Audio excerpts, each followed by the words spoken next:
इस तरह सनातन धर्म में पहले बलि दी जाती थी, अब उसकी जगह नारियल जो है उसको फोड़ करके बलि की पूर्ति की जाती है, बकरे को नहीं काटा जाता। इसी तरह मेरा भी इस्लाम धर्म के मानने वालों से निवेदन है कि वो भी अपने पवित्र चीज़ को, अपने बच्चे को बलि नहीं करता है। अगर ज़्यादा कोई ये कहता है कि मुझे कुर्बानी देनी है तो अपने बच्चे की बलि दे, अपने बच्चे की बलि दे, अपने बच्चे की बलि दे। इस तरह निरीह जीवों को मार करके बलि दे करके कहना और उनको खाना, अगले जन्म में उन्हें बकरा बनना पड़ेगा और उन्हें लोग खाए।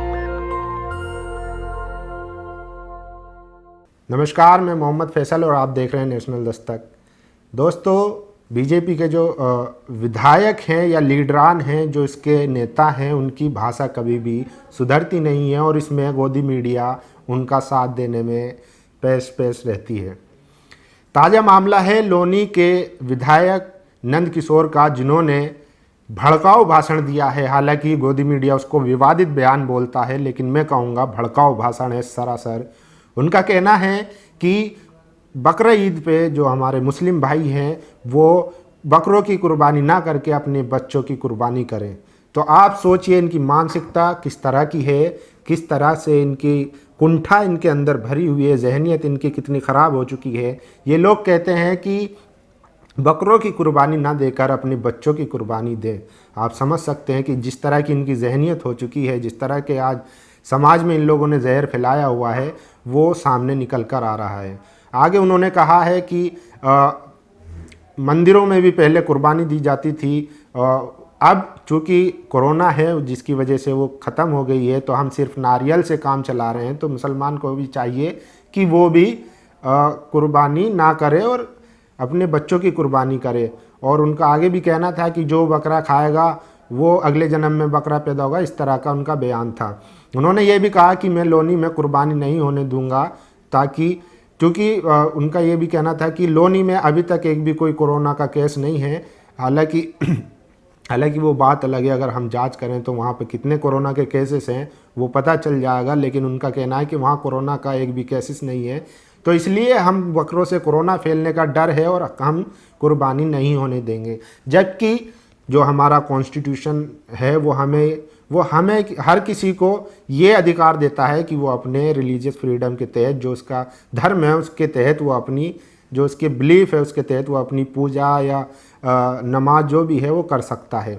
वहीं लोनी के जो ये विधायक है नंद किशोर, जिनका कहना है मैं नहीं होने दूंगा, वहीं दूसरी तरफ उत्तर प्रदेश सरकार ने भी कुछ गाइडलाइन लॉकडाउन और कोरोना को देखते हुए कुछ गाइडलाइन दी है, जबकि उन्होंने भी कहीं भी कुर्बानी पर प्रतिबंध नहीं लगाया है। उनका कहना है कि आप कुर्बानी करें, लेकिन कुछ बातों का ख्याल रखें जिससे कोरोना फैलने का या संक्रमण बढ़ने का खतरा ना हो। उन्होंने सामूहिक तौर पर नमाज पढ़ने की पाबंदी कही है और सामूहिक कुर्बानी की भी पाबंदी कही। वहीं जबकि ऐसे में ये योगी सरकार के फरमान को भी नकारते हुए, चैलेंज करते हुए नंद किशोर कह रहे हैं कि मैं कुर्बानी नहीं होने दूंगा।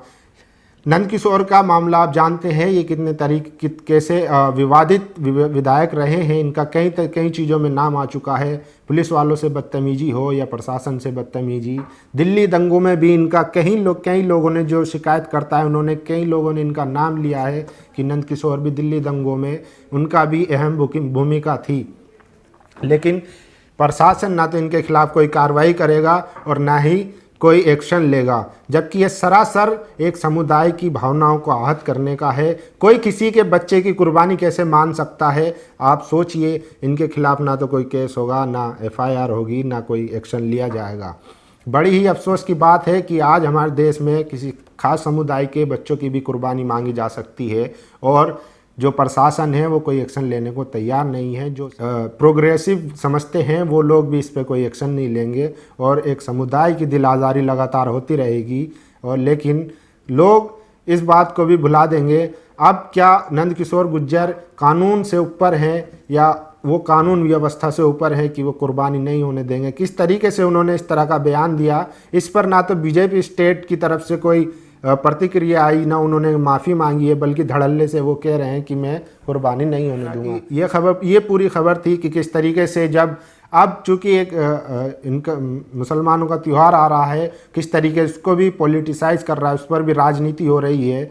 हालांकि जो जीव जंतु हैं वो पहले भी कटते आए हैं, उनकी बलि देते आए हैं, उनकी कुर्बानी होती आई है, लेकिन अब चूंकि मुसलमानों का त्यौहार है, बकरा ईद है, उस पर ख़ास तरह की राजनीति करनी है, सिर्फ ये मकसद है। बाकी जीव जंतु तो पहले से कटते आए हैं।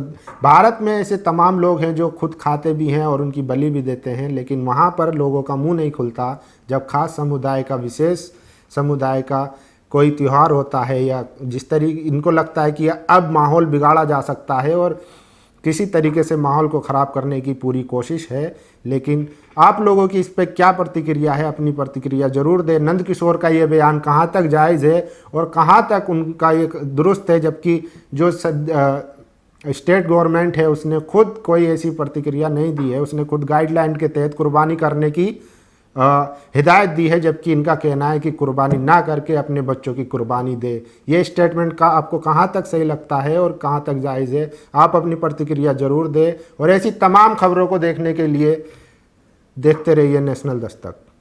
इस तरह सनातन धर्म में पहले बलि दी जाती थी, अब उसकी जगह नारियल जो है उसको फोड़ करके बलि की पूर्ति की जाती है, बकरे को नहीं काटा जाता।